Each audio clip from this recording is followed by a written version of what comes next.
the tools that are being used for launching DOS attack. We'll see those tools one by one.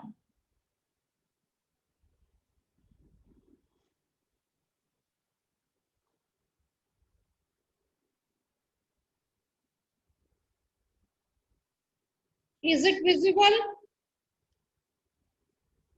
ಕಾಣಿಸ್ಲಿಕ್ಕತ್ತೈತಲ್ಲ ಎಲ್ಲಾರ್ಗೂ? Okay. ಕೈ ಎತ್ತುದೂನು ಕೂಡ ತ್ರಾಸ ಆಗ್ತಿದ್ಲ ನಿಮ್ಗೆಲ್ಲಾರ್ಗು? ಕಾಣಿಸ್ಲಿಕ್ಕತ್ತದ ಅಂತಂದ್ರ you can't even raise your hands. ಒಬ್ರೋ ಇಬ್ರೋ ಕೈ ಎತ್ತಿ S ಅಂತಾರ. Okay, so they have listed 5 tools which are being used for attacking or launching the DOS attack. The first one is Zolt 2. The first tool that is being used for DOS launching is Zolt 2. And what it does, how it is going to attack, DOS attack ಅನ್ನ ಯಾವ ರೀತಿಯಾಗಿ perform ಮಾಡ್ತೈತಿ. ಈ particular tool the main ಕೆಲಸ ಏನು ಅಂತಂದ್ರ Windows operating system ಒಳಗಿರುವಂತ weak point ಅನ್ನ ಹುಡುಕೋದು. It does not work on other operating systems, but Windows operating system ಅನ್ನ ಯೂಸ್ ಮಾಡ್ತಿದ್ರಿ ಅಂತಂದ್ರ ಅದರೊಳಗಿರುವಂತ weak, that is vulnerable point, the point which is not purely secured, full proof ಇರಂಗಿಲ್ಲ, security ಪೂರ್ತಿಯಾಗಿ provide ಮಾಡಿಲ್ಲ ಅಂತ ಪಾಯಿಂಟ್ ಅನ್ನ ಹುಡುಕಿ ಅಲ್ಲಿ ತನ್ನ ಟಾರ್ಗೆಟ್ ಅನ್ನ ಮಾಡ್ತೀವಿ. And through that particular point it is making the central processing unit busy. ಅದಕ್ಕೆ 100% ಆಗಿ ವರ್ಕ್ ಅನ್ನ ಅಸೈನ್ ಮಾಡಿ ಬಿಸಿ ಮಾಡ್ತೈತಿ, so that other functions, other programs, ಬೇರೆ ಯೂಸರ್ಸ್ ಅಲ್ಲಿ ಯಾವುದೇ ರೀತಿಯಾದಂತ ಸರ್ವಿಸ್ ಅನ್ನ ಆಕ್ಸೆಸ್ ಮಾಡ್ಕೊಳ್ಳಿಕ್ಕೆ ಬರ್ಲಾರ್ದಂಗ. A major vulnerability has been discovered in Windows networking code. Windows networking code ಒಳಗ weak point ಅನ್ನ ಹುಡುಕಿ ಅಲ್ಲಿ ವರ್ಕ್ ಆಗ್ಲಿಕ್ಕೆ ಈ ಟೂಲ್ ಅನ್ನ ಯೂಸ್ ಮಾಡ್ತಾರ. The vulnerability allows remote attackers to cause a DOS against Windows based machine. ಎಲ್ಲಿ Windows operating system work ಆಗ್ತಾವು ಆ ರೀತಿಯಾದಂತ ಮಷೀನ್ ಮೇಲೆ ಬೇರೆ ಎಲ್ಲೇ ಇಟ್ಕೊಂಡು ರಿಮೋಟ್ಲಿ ಅಲ್ಲೇ ಬಂದು ಮಾಡ್ಬೇಕು ಲಾಂಚ್ ಅಂತ ಹೇಳಿಲ್ಲ. From somewhere else you can launch an attack on a machine which is working on Windows operating system. The attack causes target machine to consume 100% of the CPU time. Central processing unit ಪೂರ್ತಿ time ಅನ್ನ utilise ಮಾಡ್ಕೊಂತೈತಿ. ಅಂದ್ರೆ ಅದು ಬೇರೆದವರಿಗೆ service ಕೇಳಂಗೂ ಇಲ್ಲ, service ಕೊಡ್ಲಾರ್ದಂಗ ಮಾಡ್ಕೊಂತೈತಿ. On processing of illegal packets, and that too ಆ 100% ಯುಟಿಲೈಸೇಷನ್ ಎದಕ್ಕಾಗ್ಲಿಕ್ಕತ್ತೈತಿ? ವರ್ತ್ ಇರುವಂತ ಕೆಲ್ಸಕ್ಕಲ್ಲ, it is for processing the illegal packets. ಎಲ್ಲೋ ದೂರ ಇದ್ಕೊಂಡು ಈ ಪರ್ಟಿಕ್ಯುಲರ್ ಸಿಸ್ಟಮ್ ಅನ್ನ ನಾವೇನ್ ಮಾಡ್ಲಿಕ್ಕತ್ತೀವಿ, ಪೂರ್ತಿಯಾಗಿ ಬಿಸಿ ಇಡ್ಲಿಕ್ಕತ್ತೀವಿ. ಅದು ಯಾವ system? Which is working based on Windows operating system. If the machine is Windows based, then this particular tool, that is Zolt 2, can be made use for DOS attack. And the next tool which is being used is NIMSE. This program generates random packets ಅಂತಂದ್ರೆ sequential ಆಗಿ ಇಷ್ಟೇ time gap ಆ ರೀತಿ ಏನಿಲ್ಲ, random ಆಗಿ ಯಾವಾಗ ಬೇಕಾ ಅವಾಗ ಏನ್ ಮಾಡ್ತೈತಿ, ಪ್ಯಾಕೆಟ್ಸ್ ಅನ್ನ ಜನರೇಟ್ ಮಾಡ್ತೈತಿ. ಅದು ಜನರೇಷನ್ ಗೆ ಏನ್ ಯೂಸ್ ಮಾಡ್ತೈತಿ? ಅದು it is going to use spoofed source IP, that is internet protocol address which is being taken from someone else. ಬೇರೆ ಯಾರ್ದೋ IP ಅಡ್ರೆಸ್ ಅನ್ನ ಯೂಸ್ ಮಾಡ್ಕೊಂಡು ರ್ಯಾಂಡಮ್ ಆಗಿ ಪ್ಯಾಕೆಟ್ಸ್ ಅನ್ನ ಯೂಸ್ ಮಾಡಿ ಅದೇನ್ ಮಾಡ್ತೈತಿ, DOS ಅನ್ನ ಲಾಂಚ್ ಮಾಡ್ತೈತಿ. ತಾ ಮಾಡ್ತಿರಂಗಿಲ್ಲ, ಬೇರೆದವ್ರ ಹೆಸರ ಮೇಲಿಂದ ಪ್ಯಾಕೆಟ್ಸ್ ಅನ್ನ ಫಾರ್ವರ್ಡ್ ಮಾಡ್ಕೊಂತ ಇರೋದು. That is spoofed IP address. It is going to spoof the IP address of the source of one of the original system, and then it is going to launch the attack. ಈ particular tool ಈ ರೀತಿಯಾಗಿ ಕೆಲಸನ ಮಾಡ್ತೈತಿ. And then you have Targa. It is a program that can be used to run 8 different DOS attacks. ಬೇರೆ ಬೇರೆ ರೀತಿಯಾದಂತ 8 ತರದೊಳಗ ನೀವೇನ್ ಮಾಡ್ಬೋದು, ಈ ಟೂಲ್ ಅನ್ನ ಯೂಸ್ ಮಾಡಿ DOS ಅಟ್ಯಾಕ್ ಅನ್ನ ಲಾಂಚ್ ಮಾಡ್ಬೋದು. The attacker has an option to launch either individual attacks or try all the attacks until one is successful. 8 ರೀತಿಯಾದಂತ ಅಟ್ಯಾಕ್ಸ್ ನ ಪರ್ಫಾರ್ಮ್ ಮಾಡ್ಲಿಕ್ಕೆ ಬರ್ತೈತಿ. ಬೇಕು ಅಂದ್ರೆ ಒಂದೊಂದಾಗಿ ಮಾಡ್ರಿ, ಇಲ್ಲ ಅಂತಂದ್ರೆ ಎಲ್ಲಾನು ಒಮ್ಮೆ ಮಾಡ್ರಿ, ಒಂದಾದ್ರೂ ನಿಮ್ಗೆ ಏನಾಗುತ್ತೆ ಸಕ್ಸಸ್ಫುಲ್ ಆಗಿ ರಿಸಲ್ಟ್ ಅನ್ನ ಕೊಡ್ತೈತಿ. Launch either individual attacks or try all the attacks until one is successful. ಎಲ್ಲಾನು ಟ್ರೈ ಮಾಡೋದು, ಯಾವ್ದಾದ್ರು ಒಂದಾದ್ರೂ ಸಕ್ಸಸ್ಫುಲ್ ಆಗುತ್ತ. ಒಂದ್ರಿಂದ ಆದ್ರೂ ನಾವು ಅವನನ್ನ ಸರ್ವಿಸ್ ದಿಂದ ಡಿನೈ ಮಾಡ್ಲಿಕ್ಕೆ ಸಾಧ್ಯ ಆಗ್ತೈತಿ. And next, crazy finger. This tool could send a large packets of ICMP to remote target login. ನಾನು ಆಗ್ಲೇ ಹೇಳಿದ್ದೆ, ಲೆವೆಲ್ಸ್ ಆಫ್ ಅಟ್ಯಾಕ್ ಹೇಳ್ಬೇಕಾದ್ರೆ ಸೈಜ್ ಗಿಂತ ಓವರ್ ಸೈಜ್ ICMP ಪ್ಯಾಕೆಟ್ ಅನ್ನ ಕಳಿಸೋದ್ರಿಂದನೂ ನಾವೇನು ಮಾಡ್ಬೋದು, you can do the DOS attack. ಅಂದ್ರೆ ಅದರಿಂದಾಗಿ ಸಿಸ್ಟಮ್ ಏನಾಗುತ್ತೆ, ಕ್ರಾಶ್ ಆಗ್ತೈತಿ, ಇಲ್ಲ ರೀಸ್ಟಾರ್ಟ್ ಆಗ್ತೈತಿ. So in this way you are going to deny, ಸ್ವಲ್ಪ ಹೊತ್ತಿನವರೆಗೂ ಇಲ್ಲ ಪರ್ಮನೆಂಟ್ ಆಗಿ ಅದು ಬೇರೆದವ್ರಿಗೆ ಸರ್ವಿಸ್ ಪ್ರೊವೈಡ್ ಮಾಡ್ಲಾರ್ದಂಗ ಅಥವಾ ಬೇರೆ ಕಡೆಯಿಂದ ಅದು ಸರ್ವಿಸ್ ನ ಆಕ್ಸೆಸ್ ಮಾಡ್ಕೊಳಾರ್ದಂಗ ಮಾಡ್ಲಿಕ್ಕೆ ಬರ್ತೈತಿ. ಸೊ ಆ ರೀತಿಯಾದಂತ ಅಟ್ಯಾಕ್ ಅನ್ನ ಲಾಂಚ್ ಮಾಡ್ಲಿಕ್ಕೆ ಕ್ರೇಜಿ ಫಿಂಗರ್ ನ ಯೂಸ್ ಮಾಡಬಹುದು. And then you have one more tool which is called as some trouble. It is a remote flooder and bomber. Flooder in the sense continuous ಆಗಿ messages ಅನ್ನ ಅಥವಾ request ನ ಕಳಿಸ್ಕೊಂತಾನೆ ಇರ್ತೈತಿ. Flooding from all the directions. ಒಂದು server ಅನ್ನ busy ಇಡೋದು, ಎಲ್ಲಾ ಕಡೆಯಿಂದನೂ ಲಾಂಚ್ ಅನ್ನ ಅಟ್ಯಾಕ್ ಅನ್ನ ಲಾಂಚ್ ಮಾಡೋದು. And it was developed in, ಇದು ಸ್ಪೆಲ್ಲಿಂಗ್ ಮಿಸ್ಟೇಕ್ ಆಗೈತಿ, ಇಟ್ಸ್ ಡೆಲ್ಪಿ ಅಂತ ಹೇಳಿ ಆಗೈತೆ. ಅದು P has been printed by mistakenly, it is Delhi. ಈ ಪರ್ಟಿಕ್ಯುಲರ್ ಟೂಲು ಎಲ್ಲಿ ಡೆವಲಪ್ ಆಗೈತಿ, ಡೆಲ್ಲಿ, ನಮ್ಮ ಕ್ಯಾಪಿಟಲ್ ಸಿಟಿ ಒಳಗೆ ಡೆವಲಪ್ ಆಗಿರುವಂತಹದ್ದು. ಅದರದ ಅವಶ್ಯಕತೆ ಇಲ್ಲ, but still they have mentioned and it's not Delphi. ಎಲ್ಲದರಿ ಇದು ಅಂತ ಕೇಳ್ಬೇಡ್ರಿ, it is Delhi. So these are the different tools that can be used for DOS attack. ನೀವು ಯಾವ ಬೇಕಾದ ಟೂಲ್ ಅನ್ನ ಯೂಸ್ ಮಾಡ್ರಿ, ಯಾವ ರೀತಿ ಬೇಕಾದ ರೀತಿಯಾಗಿ ಯೂಸ್ ಮಾಡ್ರಿ. The objective behind the attack and the result is the same. And what is that? A service on the system or the entire system is unavailable to user because it is kept busy trying to respond to an exorbitant, ಅಂದ್ರೆ ಅವಶ್ಯಕತೆ ಇಲ್ಲಾರ್ದಂತ unnecessary ಆದಂತ number of request ಗೆ response ಕಳಿಸ್ತಿರ್ತೈತಿ. ಅದರಿಂದ ಆಗಿ ಅದು ಯಾವಾಗ್ಲೂ ಬಿಸಿ ಇರ್ತೈತಿ. ಯಾರಿಗೆ ಬಿಸಿ ಇರ್ತೈತಿ, ಯಾರಿಗೆ ಅದ್ರದ ಅವಶ್ಯಕತೆ ಆಕ್ಚುಲಿ ಇರ್ತೈತಿ, ಆ ರೀತಿಯಾದಂತ ಯೂಸರಿಗೆ ಅದನ್ನ ಬಿಸಿಯಾಗಿ ಇಟ್ಟಿರ್ತೀವಿ. That is what is the result and intention of this particular attack. ನೀವು ಯಾವ ಬೇಕಾದ ಟೂಲ್ ನ ಯೂಸ್ ಮಾಡ್ರಿ, ಯಾವ ರೀತಿ ಬೇಕಾದ ರೀತಿ ಅಟ್ಯಾಕ್ ಮಾಡ್ರಿ, ಬಟ್ ಫೈನಲ್ ರಿಸಲ್ಟ್ ಒಂದೇ. ಅದು ಏನು, ಯಾರಿಗೆ ಬೇಕು ಅವರಿಗೆ ರಿಕ್ವೈರ್ಡ್ ಸರ್ವಿಸ್ ಸಿಗ್ಲಾರ್ದಂಗ ಮಾಡೋದು.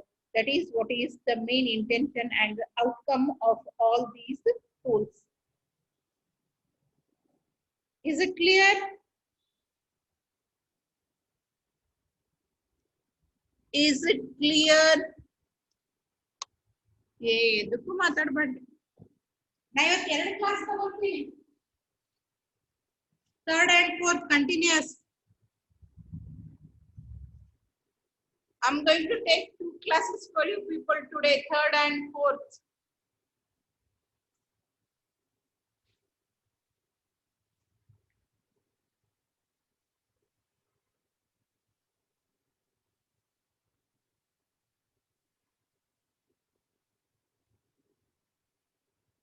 Okay. I'll just read out the paragraph that is given on this. Page number 161. Page number 161. Various tools use different types of traffic to flood a victim. ಬೇರೆ ಬೇರೆ ರೀತಿಯಾದಂತ ನಾವೀಗ ಕೆಲವೊಂದಿಷ್ಟು ಟೂಲ್ಸ್ ಅನ್ನ ಸ್ಟಡಿ ಮಾಡಿದ್ವಿ, ಯಾವ ರೀತಿಯಾಗಿ ವರ್ಕ್ ಮಾಡ್ತಾವು ಅಂತ ಹೇಳಿ, ರೈಟ್? ಸೊ ಆ tools, various tools use different types of traffic to flood a victim. Victim ಅಂತಂದ್ರೆ ನಾವ್ ಯಾರ ಮೇಲೆ ಅಟ್ಯಾಕ್ ಅನ್ನ ಲಾಂಚ್ ಮಾಡ್ಬೇಕಂತ ಇರ್ತೀವಿ, ಆ ಪರ್ಟಿಕ್ಯುಲರ್ ಸಿಸ್ಟಮ್ ಅಥವಾ ಆ ಯೂಸರ್ ಅನ್ನ ಏನ್ ಮಾಡ್ಲಿಕ್ಕೆ, ಫ್ಲಡ್ ಮಾಡ್ಲಿಕ್ಕೆ ಬೇರೆ ಬೇರೆ ರೀತಿಯಾಗಿ different types of traffic will be sent. But the objective behind the attack, That is the aim behind the attack, and the result, whatever is the outcome, the objective and the outcome, that is the result is same. And what is that? A service on the system or the entire system. One single system ಅಥವಾ ಇಲ್ಲ ಅಂತಂದ್ರೆ ಪೂರ್ತಿ entire system ಮೇಲೆ, that is it may be an application or it may be an website ಇರಬಹುದು, ಇಲ್ಲ ಅಂತಂದ್ರೆ ಒಂದು network ಇರಬಹುದು. ಆ ರೀತಿಯಾದಂತ ಎಂಟೈರ್ ಸಿಸ್ಟಮ್, ಒಂದು ಸ್ಟ್ಯಾಂಡ್ ಅಲೋನ್ ಸಿಸ್ಟಮ್ ಅನ್ನಾದ್ರೂ ಟಾರ್ಗೆಟ್ ಮಾಡ್ತೀವಿ, ಇಲ್ಲ ಅಂದ್ರೆ ಒಂದು ಎಂಟೈರ್ ವೆಬ್ಸೈಟ್ ಅನ್ನ ಇಲ್ಲ ನೆಟ್ವರ್ಕ್ ಅನ್ನ, ದೊಡ್ಡದೊಂದು ನೆಟ್ವರ್ಕ್ ಅನ್ನ, ಈ ರೀತಿಯಾಗಿ ಯಾವ್ದಾದ್ರು ಒಂದನ್ನ ನಾವೇನ್ ಮಾಡಿರ್ತೀವಿ ಟಾರ್ಗೆಟ್ ಅಂತ ಮಾಡ್ಕೊಂಡಿರ್ತೀವಿ. ಸೊ ನಾವ್ ಯಾವ್ದನ್ನ ಟಾರ್ಗೆಟ್ ಮಾಡ್ಕೊಂಡೇವಿ ಅಲ್ಲೇ a service on the system or the entire system is unavailable to user because it is kept busy trying to respond to an exorbitant number of requests, endless number of requests. A DOS attack is usually an attack of the last resort because it is considered to be an unsophisticated attack as the attacker does not gain access to any information. Idu sophisticated ಅಂದ್ರೆ ನೀ ಮಾಡ್ಲಿಕ್ಕತ್ತಿದ್ದ ಕೆಲಸದಿಂದ ನಿನಗೂ ಉಪಯೋಗ ಇಲ್ಲ. You are not gaining access to data, you are not modifying the data, ಆದ್ರೂ ಮಾಡ್ಲಿಕ್ಕತ್ತೀವಿ. So it is an unsophisticated attack as the attacker does not gain access to any information but rather annoys the target and interrupts the service. ಅವನಿಗೆ ಸಿಗ್ಲಾರ್ದಂಗ್ ಮಾಡ್ತೈತಿ, ಅವನ ಕೆಲಸನ ನಡು ನಿಲ್ಲು ಹಾಗೆ ಮಾಡ್ತೈತಿ. So it is an unsophisticated type of attack. And next you have is DDoS attack, distributed denial of service. DDoS, the first D stands for distributed, and next DOS ಅಂದ್ರೆ ನಿಮಗೆಲ್ಲ ಗೊತ್ತಿದೆ, is denial of service attack. The same thing, ಯಾವುದೋ ಒಂದು system ಒಬ್ಬ user ಅಥವಾ ಒಂದು network ಇಲ್ಲ ಒಂದು ವೆಬ್ಸೈಟ್ ಅನ್ನ ನಾವೇನ್ ಮಾಡ್ಲಿಕ್ಕೆ ಟಾರ್ಗೆಟ್ ಮಾಡ್ಲಿಕ್ಕೆ, ಅವ ಯಾರಿಗ್ ಕೊಡ್ತಾನ ಅಥವಾ ಯಾರ ಕಡೆಯಿಂದ ಸರ್ವಿಸ್ ತಗೋತಾನ ಆ ಎರಡು ಆಗ್ಲಾರ್ದಂಗ ಮಾಡೋದು. ಇಲ್ಲಿವರೆಗೂ ಏನ್ ಮಾಡ್ಲಿಕ್ಕತ್ತಿದ್ದು ಅಟ್ಯಾಕರ್ ಒಬ್ಬನೇ ಇರ್ತಿದ್ದ, ಯಾರಾದ್ರೂ ಒಂದು ಕಡೆಯಿಂದ ಬಹಳಷ್ಟು ಮೆಸೇಜಸ್ ಬರ್ತಿದ್ದು, ಇಲ್ಲ ಯಾವನಾದ್ರೂ ಒಬ್ಬ ಬೇರೆದವ್ರು ಇಮೇಲ್ ಐಡಿ ತಗೊಂಡಿದ್ದ ಅವನ ತರ ಪ್ರಿಟೆಂಡ್ ಮಾಡಿ ಮೇಲನ್ನ ಕಳಿಸ್ತಿದ್ದ, IP address ಬೇರೆ IP address ಇಂದ ರಿಕ್ವೆಸ್ಟ್ ಕಳಿಸ್ತಿದ್ದ. But now this particular task is being distributed. ಒಬ್ಬನೇ ಅಟ್ಯಾಕ್ ಮಾಡೋ ಬದಲಿಗೆ ಬೇರೆ ಬೇರೆ ಕಡೆಯಿಂದ ಎಲ್ಲಾ ಡೈರೆಕ್ಷನ್ಸ್ ದಿಂದನೂ ಕೂಡ ಅಟ್ಯಾಕ್ ಬರ್ತಿತ್ತು. Distributed, the same task of being creating the interruption is being distributed. It is done by many. ಆ ಮೆನಿ ಒಳಗ ನಿಮ್ಮ ಕಂಪ್ಯೂಟರ್ ಒಂದಾಗಿರಬಹುದು. ಇಲ್ಲಿವರೆಗೂ ನಾ ಟಾರ್ಗೆಟ್ ಆಗ್ಲಿಕ್ಕತ್ತಿದ್ದೆ, ಈಗ ನನ್ನನ್ನ ಯೂಸ್ ಮಾಡ್ಕೊಂಡು ಇನ್ನೊಬ್ಬರನ್ನ ಟಾರ್ಗೆಟ್ ಮಾಡ್ತಾರೆ. ಫಸ್ಟ್ ಆಕ್ಸೆಸಿಂಗ್, ನನ್ನ ಸಿಸ್ಟಮ್ಗೆ ಆಕ್ಸೆಸ್ ತಗೊಂಡು ನನ್ನ ಸಿಸ್ಟಮ್ ಥ್ರೂ ರಿಕ್ವೆಸ್ಟ್ ಅನ್ನ ಕಳಿಸೋದು. ಈ ರೀತಿಯಾಗಿ ಇನ್ನೊಂದು 10 ಸಿಸ್ಟಮ್ ಆಕ್ಸೆಸಿಂಗ್ ಅನ್ನ ಗೇನ್ ಮಾಡ್ಕೊಂಡು ಆ 10 ಸಿಸ್ಟಮ್ ಇಂದ ನೀವು ನೆಟ್ವರ್ಕ್ ಅನ್ನ ಅಟ್ಯಾಕ್ ಮಾಡಿದ್ರಿ ಅಂತಂದ್ರೆ ಆ ನೆಟ್ವರ್ಕ್ ಏನಾಗುತ್ತೆ, ಫುಲ್ ಬ್ಯುಸಿ ಆಗಿ ಹೋಗ್ತೈತಿ. ನನಗೆ ಗೊತ್ತಿಲ್ಲಾರ್ದಂಗೆ ನನ್ನ ಸಿಸ್ಟಮ್ ಇಂದ ರಿಕ್ವೆಸ್ಟ್ ಹೊಂಟಾವ. I don't know who is sending, why they are sending, what type of request they are sending, or what type of messages are being communicated, because ನನ್ನ system target ಆಗಿದ್ದಿಲ್ಲ. ನನ್ನ system ಅನ್ನ unauthorised ಆಗಿ access ಮಾಡ್ಕೊಳ್ಳಿಕತ್ತಾರೆ. It has become a part of this distributed DOS. ಮೊದಲಿಗೆ ಒಂದಿಷ್ಟು system accessing ಅನ್ನ gain ಮಾಡ್ಕೊಂತೀವಿ, ಆಮೇಲೆ ಆ ಎಲ್ಲಾ ಸಿಸ್ಟಮ್ ಅನ್ನ ಏನ್ ಮಾಡ್ತಾರ ಅಟ್ಯಾಕರ್ ತರ ಯೂಸ್ ಮಾಡ್ಕೊಂತಾರೆ. ಯಾವುದೋ ಒಂದು ಸಿಸ್ಟಮ್ ಒಂದು ನೆಟ್ವರ್ಕ್ ಅನ್ನ ಟಾರ್ಗೆಟ್ ಮಾಡ್ಲಿಕ್ಕೆ ಆ ಎಲ್ಲಾ ಯಾವ್ಯಾವ್ದ ಅನ್ಆಥರೈಸ್ಡ್ ಆಕ್ಸೆಸಿಂಗ್ ಗೇನ್ ಮಾಡ್ಯಾರ ಅಲ್ಲೆಲ್ಲಾ ಕಡೆಯಿಂದ ರಿಕ್ವೆಸ್ಟ್ ಅನ್ನ ಫ್ಲಡ್ ಮಾಡ್ತಾರೆ. ಒಬ್ಬನೇ ಎಷ್ಟು ಫ್ಲಡ್ ಮಾಡ್ಬೋದು, ಇವಾಗ 10 ಮಂದಿ ಒಮ್ಮೆ ಮಾಡ್ಲಿಕ್ಕೆ ಒಬ್ಬ ಹೊಡಿಯೋದ್ ಹೆಂಗ, ಎಲ್ಲಾ ಕಡೆಯಿಂದ ಡೈರೆಕ್ಷನ್ ಒಬ್ಬ ನಡು ನಿಂತು ಹೊಡ್ಯಾಕತ್ತ ದಬ ದಬ ಅಂತ ಹೇಳಿ ಅಂದ್ರೆ ಅವನ ಪರಿಸ್ಥಿತಿ ಹೆಂಗ್ ಆಗ್ತೈತಿ. So that is being done in the distributed denial of service. In DDoS attack, the attacker may use your computer to attack another computer. ನಿಮ್ಮ ಕಂಪ್ಯೂಟರ್ ಅನ್ನ ಇನ್ನೊಂದು ಕಂಪ್ಯೂಟರ್ ಅಟ್ಯಾಕ್ ಮಾಡ್ಲಿಕ್ಕೆ ಯೂಸ್ ಮಾಡ್ಲಿಕ್ಕೆ, ಅಂದ್ರೆ ಇಲ್ಲಿ ನೀವು ಟಾರ್ಗೆಟ್ ಆಗಿರಿ, ಮೊದಲು ನೀವಾಗಿರಿ, ಆಮೇಲೆ ಇನ್ನೊಬ್ಬರನ್ನ ಟಾರ್ಗೆಟ್ ಮಾಡ್ಲಿಕ್ಕೆ ನಿಮ್ಮನ್ನ ಯೂಸ್ ಮಾಡ್ಕೊಂಡು. By taking advantage of security vulnerabilities or weakness, ನಿಮ್ಮ ಸಿಸ್ಟಮ್ ಒಳಗಿರುವಂತ ವಲ್ನರಬಿಲಿಟೀಸ್ ವೀಕ್ನೆಸ್ ಅನ್ನ ಯೂಸ್ ಮಾಡ್ಕೊಂಡು an attacker could take control of your computer. ಮೊದಲ ನಿಮ್ಮ ಸಿಸ್ಟಮ್ ಒಂದು ಕಂಟ್ರೋಲಿಂಗ್ ಅನ್ನ ಗೇನ್ ಮಾಡ್ಕೊಂತಾನ. ಆಮೇಲೆ he or she could then force your computer to send huge amounts of data to website or send spam to particular email address. Website ಗೆ ಬಹಳಷ್ಟು request ಕಳಿಸ್ಲಿಕ್ಕೆ force ಮಾಡ್ಬೋದು. ಯಾಕ ಕಂಟ್ರೋಲಿಂಗ್ ಅವ್ರ ಹ್ಯಾಂಡ್ ಒಳಗದ. ಇಲ್ಲ ಅಂತಂದ್ರ ಸುಮ್ನೆ ಈ ಸ್ಪ್ಯಾಮ್ ಮೇಲ್ಸ್ ಅನ್ನ ಸೆಂಡ್ ಮಾಡಿಸಬಹುದು. Right. email address. The attack is distributed because the attacker is using multiple computers including yours. ಇದನ್ನ ಡಿಸ್ಟ್ರಿಬ್ಯೂಟೆಡ್ ಅಂತ ಯಾಕೆ ಕರಿತೀವಿ ಅಂತಂದ್ರ ಅಟ್ಯಾಕರು ಬಹಳಷ್ಟು ಕಂಪ್ಯೂಟರ್ಸ್ ನ ಯೂಸ್ ಮಾಡ್ಲಿಕ್ಕತ್ತಾನ. ಬೇರೆ ಬೇರೆ ಡೈರೆಕ್ಷನ್ಸ್ ಇಂದ ಅಟ್ಯಾಕ್ ಮಾಡ್ಲಿಕ್ಕತ್ತಾನ. ಆ ಬೇರೆ ಬೇರೆ ಡೈರೆಕ್ಷನ್ಸ್ ಅಥವಾ ಬೇರೆ ಬೇರೆ ಕಂಪ್ಯೂಟರ್ಸ್ ಒಳಗ ನಿಮ್ಮದು ಒಂದಾಗಿರ್ತೈತಿ. Among those attackers, you are also one. So to launch the DOS attack. A DDoS attack is distributed DOS wherein a large number of zombie systems are synchronized to attack a particular system. Zombie antandra they are forked childs which are sitting idle.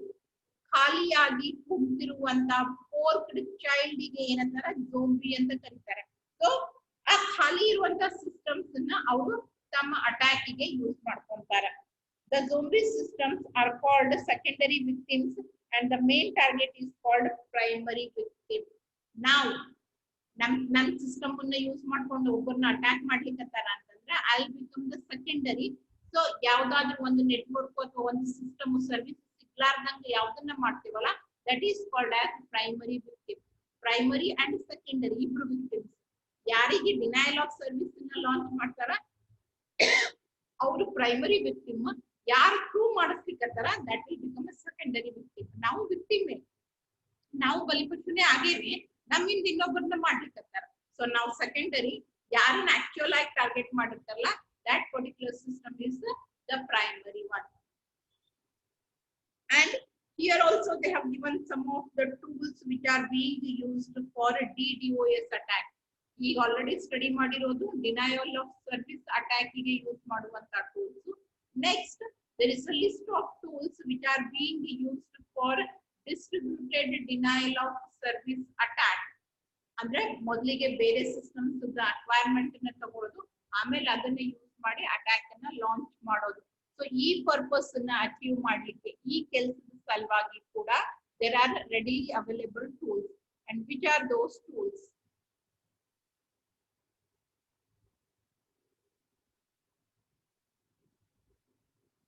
Is it visible? ಕಾಣಿಸ್ಲಿಕ್ಕತ್ತೈತಿ ಎಲ್ಲಾರಿಗೂ?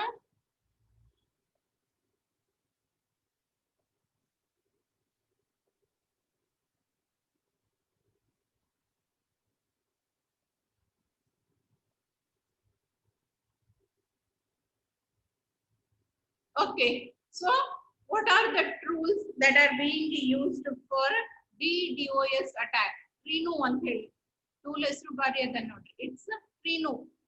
It is a set of computer programs to conduct a DDoS attack. ಏನದು? It is a set of programs, computer program, which is going to perform the distributed denial of service attack. It is believed that Trino networks have been set up on thousands of systems on the internet that have been compromised by remote buffer overrun exploit. ನಾನು ಹೇಳಿದೆ ಮೊದಲಿಗೆ we are going to gain the accessing. ಬೇರೆ ಯಾವುದೋ system ಅನ್ನ remote ಆಗಿ ನಾವು control ಮಾಡ್ಲಿಕ್ಕೆ ಶುರು ಮಾಡ್ತೀವಿ. ಆಮೇಲೆ ಆ ಸಿಸ್ಟಮ್ಸ್ ಥ್ರೂ ನಮಗೇನು ಲಾಂಚ್ ಮಾಡ್ಬೇಕಾಗೈತಿ ಅದನ್ನ ಲಾಂಚ್ ಮಾಡ್ತೀವಿ. Either sending the request or sending the mails, ಯಾವ್ದಾದ್ರು ಒಂದು. ಸೊ ಈ ರೀತಿಯಾದಂತ ಟ್ರಿನೋ ಅನ್ನುವಂತ ಕಂಪ್ಯೂಟರ್ ಪ್ರೋಗ್ರಾಮ್ ಏನದಲ್ಲ ನೆಟ್ವರ್ಕ್ ಒಳಗ ಪ್ರಿವಲೆಂಟ್ ಅದ. It is presently being injected on thousands of system. Network ಒಳಗ ಬಹಳಷ್ಟು ಸಿಸ್ಟಮ್ ಒಳಗ ಆಲ್ರೆಡಿ ಇದು ಇಂಜೆಕ್ಟೆಡ್ ಅದ. ಸೊ ಆ ಇಂಜೆಕ್ಟೆಡ್ ಸಿಸ್ಟಮ್ಸ್ ಅನ್ನ ನಾವ್ ಯಾವಾಗ ಬೇಕು ನಮ್ಮ ಕೆಲಸಕ್ಕೆ ಯೂಸ್ ಮಾಡ್ಕೋಬಹುದು. ಅದು ಯಾವ್ದಕ್ಕೆ ಯೂಸ್ ಮಾಡ್ತಾರ? ಡಿನೈಲ್ ಆಫ್ ಸರ್ವಿಸ್ ಅಟ್ಯಾಕ್ ಸಲುವಾಗಿ ಯೂಸ್ ಮಾಡ್ಕೊಂತಾರೆ. ಫಸ್ಟ್ ನಿಮ್ಮನ್ನ victim ಮಾಡ್ಕೊಂತಾರ by entering the Trino.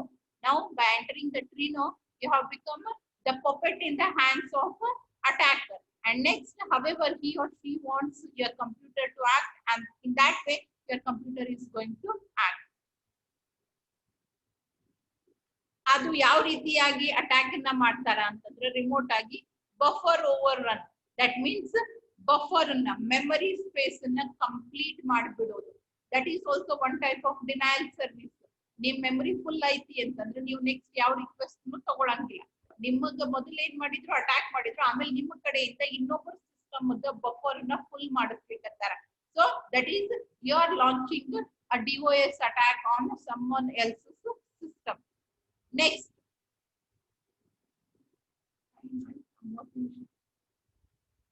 next one is tribe flood. As you know, flood means ಬಹಳಷ್ಟು ಮೆಸೇಜಸ್ ಅಥವಾ ರಿಕ್ವೆಸ್ಟ್ ನ ಫಾರ್ವರ್ಡ್ ಮಾಡೋದು. Tribe flood.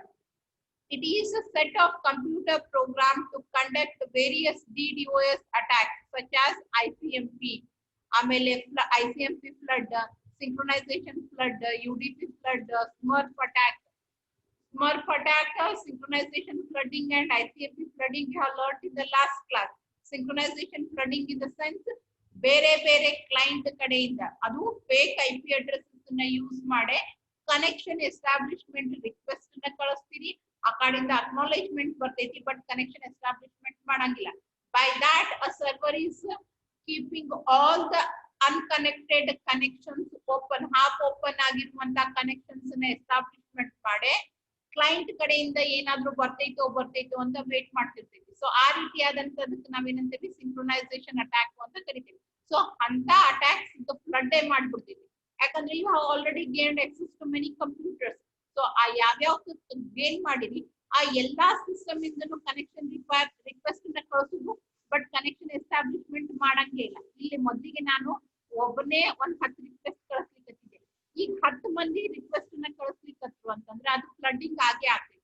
So ICMP message flooding ಅನ್ನಾದ್ರೂ use ಮಾಡ್ಬೋದು, synchronisation flooding ಅನ್ನಾದ್ರೂ ಯೂಸ್ ಮಾಡ್ಬೋದು, ಇಲ್ಲ smurf that is echo and echo reply ICMP testing ಸಲುವಾಗಿ ಯೂಸ್ ಮಾಡ್ತೇವಲ್ಲ ಆ ಮೆಸೇಜಸ್ ಫ್ಲಡ್ಡಿಂಗ್ ಅನ್ನಾದ್ರೂ ಯೂಸ್ ಮಾಡ್ಬೋದು.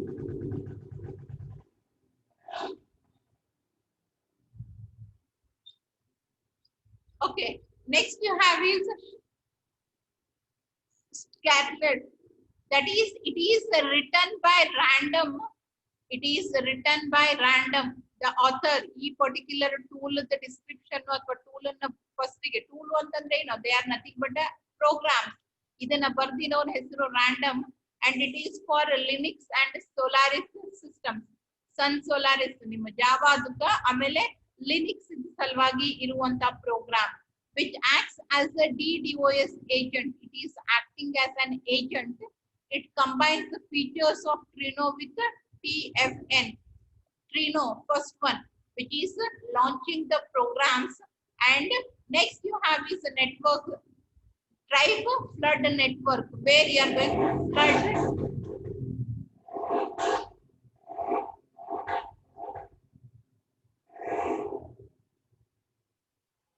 where you are going to flood the messages, either synchronization messages ಅಥವಾ ಯಾವ್ದೋ ನಿಮ್ದು ICMP messages ಇವತ್ತನ್ನ ಎಲ್ಲಾದ್ರನ್ನು ಫ್ಲಡ್ ಮಾಡ್ತಾರೆ. ಅಂದ್ರೆ it is a combination of the about 2 tools.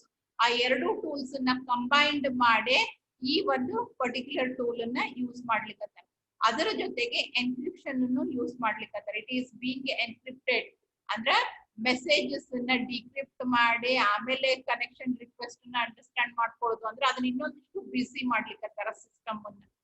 And the next tool is Sharp. This network looks conceptually similar to Trino.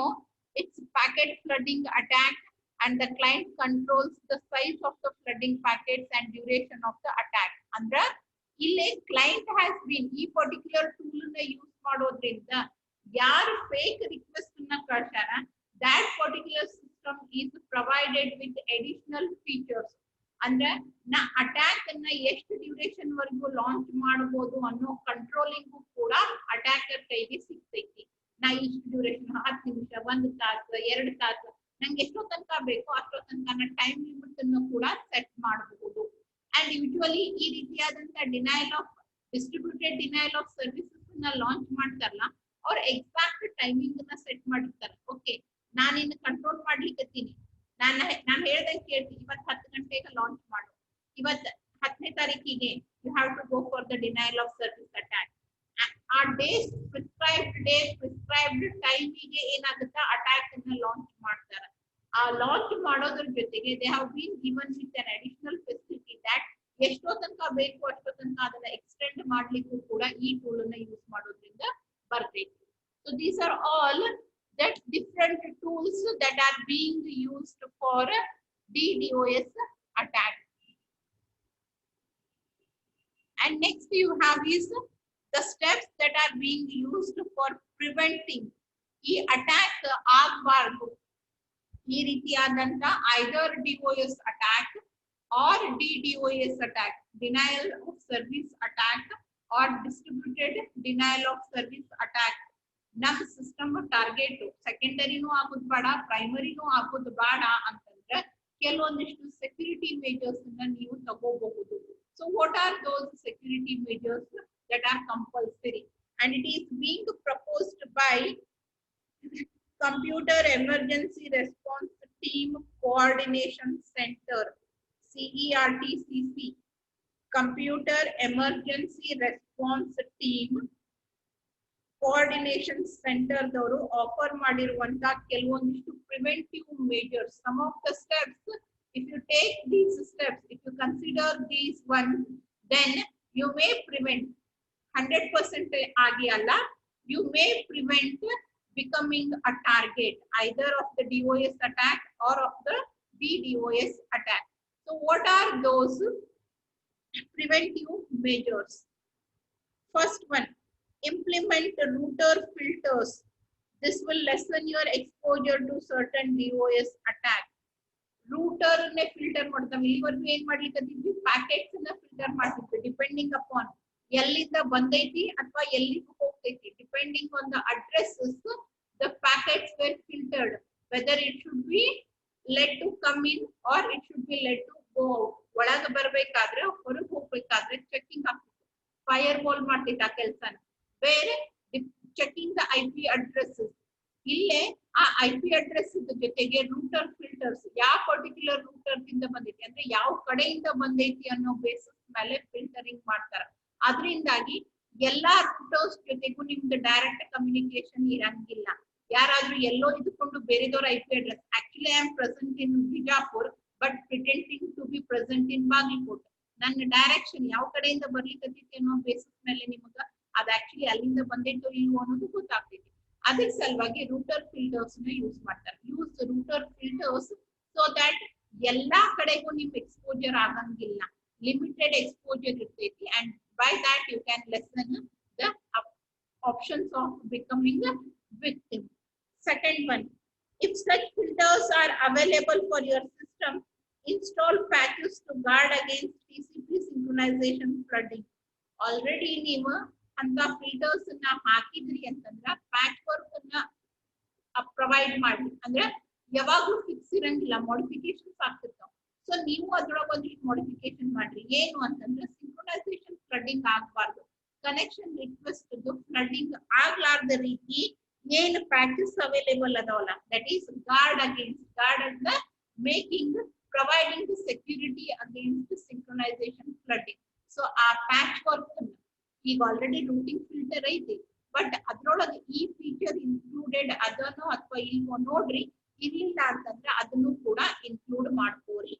Next step, disable any unused or inessential network services. This can limit the ability of an attacker to take advantage of these services to execute a DOS attack. ನೀವು use ಮಾಡ್ಲಾರ್ದಂತ ಅಥವಾ ಅವಶ್ಯಕತೆ ಇಲ್ಲಾರ್ದಂತ, ನಾವು ನೋಡ್ರಿ ನಮ್ system ಒಳಗೆ ಏನೇನೋ ಇಟ್ಕೊಂಡಿರ್ತೇವೆ, ಒಂದ್ಸರಿನೋ ಅದನ್ನ ತೆಗೆದು ನೋಡಿರಂಗಿಲ್ಲ, ಅದನ್ನ ಯೂಸ್ ಮಾಡ್ಕೊಂಡಿರಂಗಿಲ್ಲ. ಅದು ಸ್ಪೆಷಲಿ ನೆಟ್ವರ್ಕ್ ಬೇಸ್ಡ್ ಅಪ್ಲಿಕೇಶನ್ಸ್ ಇದ್ದು, ಸರ್ವಿಸಸ್ ಇದ್ದು. ಯಾಕಂದ್ರೆ ನೆಟ್ವರ್ಕ್ ಅಂದ್ರೆ ಬೇರೆ ಕಡೆಯಿಂದ ಬರ್ತಿರ್ತೈತೆ, ಹೊರಗಿಂದ ಬರೋರು ನಮಗ್ ಬೇಕಾದವರೇ ಬರ್ತಾರ ಅಂತಿಲ್ಲ. ಬಾಗ್ಲ ತೆಗೆದಿಟ್ಟಿದ್ರೆ ಬೇಕಾದವರು ಬರ್ತಾರ, ಬೇಡಾದವರು ಬರ್ತಾರ. ಅದಕ್ಕ ಬರ್ಬೇಕಾದ್ರೆ ಬಾಗ್ಲ ತೆಗೆದ್ ಬರ್ರಿ, ಹೋಗ್ಬೇಕಾದ್ರೆ ಬಾಗ್ಲ ಹಾಕೊಂಡ್ ಹೋಗ್ರಿ. That is the best method. ಅದೇ ರೀತಿಯಾಗಿ ನಿಮ್ಮ ಕಂಪ್ಯೂಟರ್ ಸಿಸ್ಟಮ್ ಒಳಗೋನು ಯಾವ್ದು ಒಳಗ ಹೊರಗ ಹೋಗೋ ಕೆಲಸ ಮಾಡ್ತಿಲ್ಲ ಆ ರೀತಿಯಾದಂತ ಅಪ್ಲಿಕೇಶನ್ಸ್ ಆ ರೀತಿಯಾದಂತ ಸರ್ವಿಸಸ್ ನಿಮಗೆ ಬೇಕಾಗಿದ್ದು ಅದಾವು ನೀವು ಯೂಸ್ ಮಾಡುವಂತ ಅದಾವೋ ಇಲ್ವೋ ಚೆಕ್ ಮಾಡಿ. ಅನ್ನೆಸೆಸರಿ ಆದಂತ ಯಾವ್ದಾದ್ರು ಸರ್ವಿಸ್ ಅನ್ನ ಇಟ್ಕೊಂಡಿದ್ರಿ ಅಂದ್ರೆ it's better to uninstall them, remove them.